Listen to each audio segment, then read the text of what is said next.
18 mars, Deutéronome, chapitre 24, chapitre 25, chapitre 26. Lorsqu'un homme aura pris et épousé une femme qui viendrait à ne pas trouver grâce à ses yeux, parce qu'il a découvert en elle quelque chose de honteux, il écrira pour elle une lettre de divorce et après la lui avoir remise en main, il la renverra de sa maison. Elle sortira de chez lui, s'en ira et pourra devenir la femme d'un autre homme. Si ce dernier homme la prend en aversion, écrit pour elle une lettre de divorce et après la lui avoir remise en main, la renvoie de sa maison. Ou bien, si ce dernier homme qui l'a prise pour femme vient à mourir, alors le premier mari qui l'avait renvoyée ne pourra pas la reprendre pour femme après qu'elle a été souillée, car c'est une abomination devant l'Éternel et tu ne chargeras point de péché le pays que l'Éternel ton Dieu te donne pour héritage. Lorsqu'un homme sera nouvellement marié, il n'ira point à l'armée et on ne lui imposera aucune charge. Il sera exempté par raison de famille pendant 1 an et il réjouira la femme qu'il a prise. On ne prendra point pour gage les 2 meules, ni la meule de dessus, car ce serait prendre pour gage la vie même. Si l'on trouve un homme qui ait dérobé l'un de ses frères, l'un des enfants d'Israël, qui en ait fait son esclave ou qui l'ait vendu, ce voleur sera puni de mort. Tu ôteras ainsi le mal du milieu de toi. Prends garde à la plaie de la lèpre, afin de bien observer et de faire tout ce que vous enseigneront les sacrificateurs, les Lévites. Vous aurez soin d'agir d'après les ordres que je leur ai donnés. Souviens-toi de ce que l'Éternel ton Dieu fit à Marie pendant la route lors de votre sortie d'Égypte. Si tu fais à ton prochain un prêt quelconque, tu n'entreras point dans sa maison pour te saisir de son gage. Tu resteras dehors et celui à qui tu fais le prêt t'apportera le gage dehors. Si cet homme est pauvre, tu ne te coucheras point en retenant son gage. Tu le lui rendras au coucher du soleil afin qu'il couche dans son vêtement et qu'il te bénisse. Et cela te sera imputé à justice devant l'Éternel ton Dieu. Tu n'opprimeras point le mercenaire, pauvre et indigent, qu'il soit l'un de tes frères ou l'un des étrangers demeurant dans ton pays, dans tes portes.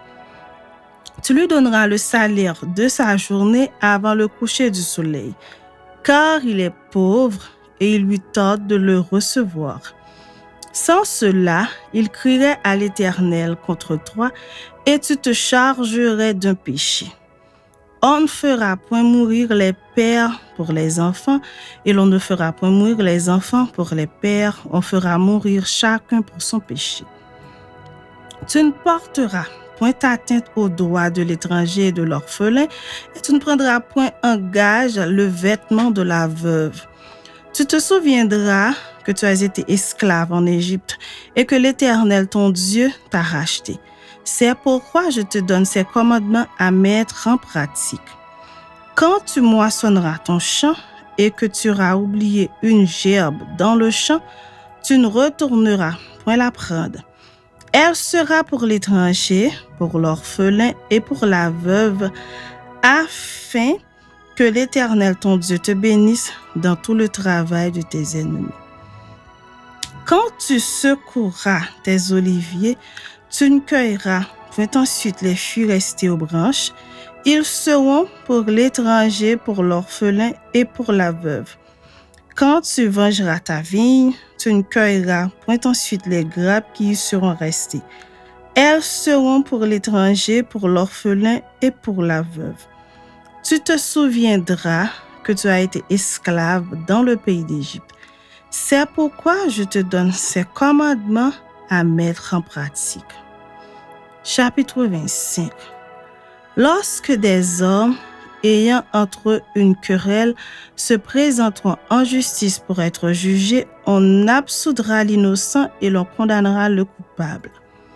Si le coupable mérite d'être battu, le juge le fera étendre par terre et frapper en sa présence d'un nombre de coups proportionné à la gravité de sa faute.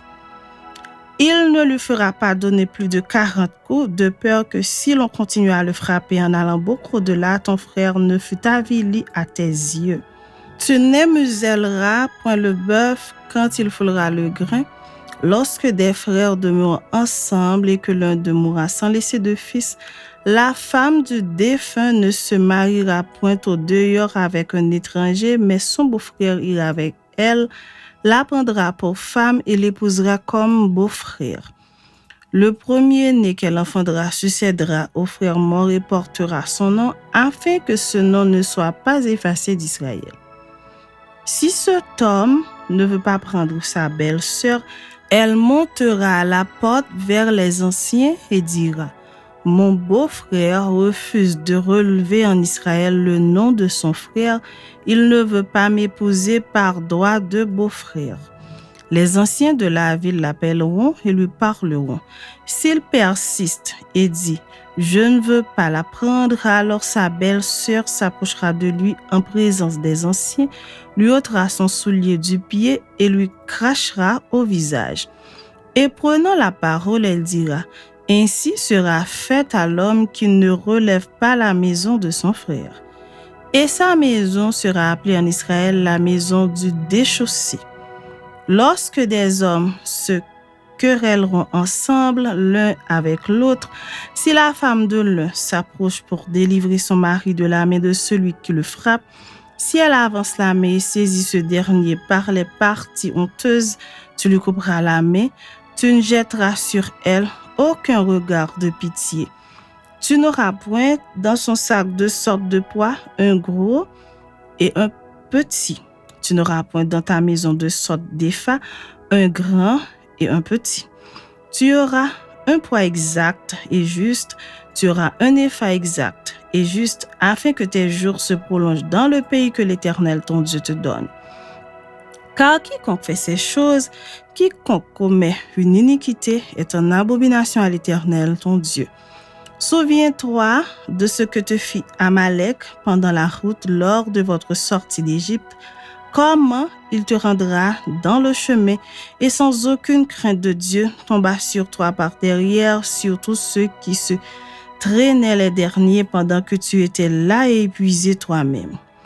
Lorsque l'Éternel, ton Dieu, après t'avoir délivré de tous les ennemis qui t'entourent, t'accordera du repos dans le pays que l'Éternel, ton Dieu, te donne en héritage et en propriété, tu effaceras la mémoire d'Amalek de dessous les cieux.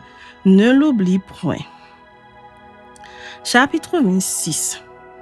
Lorsque tu seras entré dans le pays que l'Éternel, ton Dieu, te donne pour héritage, lorsque tu le posséderas et y seras établi, tu prendras des prémices de tous les fruits que tu retireras du sol dans le pays que l'Éternel, ton Dieu, te donne. Tu les mettras dans une corbeille et tu iras au lieu que choisira l'Éternel, ton Dieu, pour y faire résider son nom. Tu te présenteras au sacrificateur alors en fonction et tu lui diras « Je déclare aujourd'hui à l'Éternel, ton Dieu, que je suis entré dans le pays que l'Éternel a juré à nos pères de nous donner. » Le sacrificateur recevra la corbeille de ta main et la déposera devant l'autel de l'Éternel, ton Dieu. Tu prendras encore la parole et tu diras devant l'Éternel, ton Dieu, « Mon père était un Araméen nomade. Il descendit en Égypte avec peu de gens et il y fixa son séjour. Là, il devint une nation grande, puissante et nombreuse. Les Égyptiens nous maltraitèrent et nous opprimèrent, et ils nous soumirent à une dure servitude. Nous criâmes à l'Éternel, le Dieu de nos pères. L'Éternel entendit notre voix, et il vit notre oppression, nos peines et nos misères. Et l'Éternel nous fit sortir d'Égypte à main forte et à bras étendus, avec des prodiges de terreur, avec des signes et des miracles. Il nous a conduits dans ce lieu et il nous a donné ce pays, pays où coule le lait et le miel.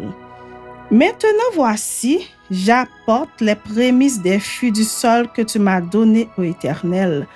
Tu les déposeras devant l'Éternel ton Dieu et tu te prosterneras devant l'Éternel ton Dieu.